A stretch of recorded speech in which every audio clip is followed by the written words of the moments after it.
week, I've been reflecting on something that feels important to speak into.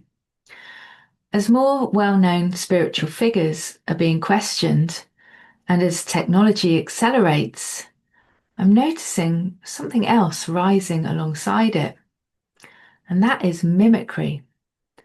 Language being recycled, teachings being repackaged, and channels mirroring other channels. And it raises a question that I'd love you to sit with this week.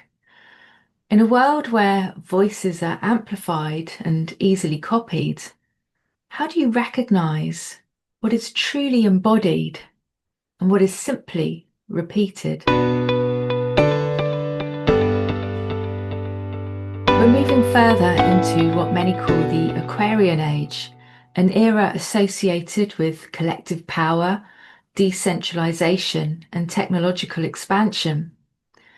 But with that expansion comes replication. It has never been easier to copy language, recycle frameworks, adopt a spiritual tone, or appear awakened.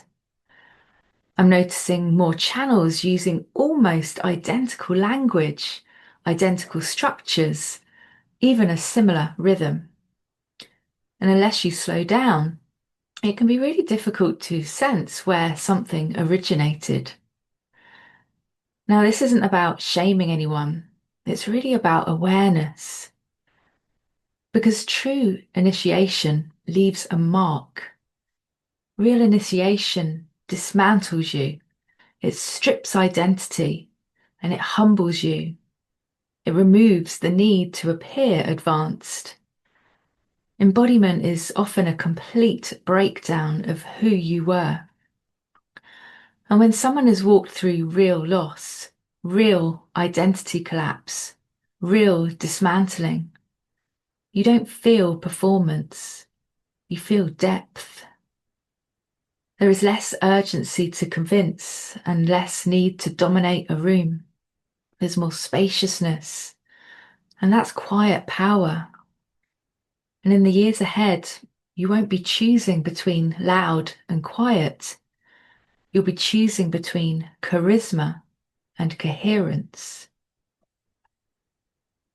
As technology rises, we won't be able to rely on appearance, branding, or production value. Discernment will become embodied.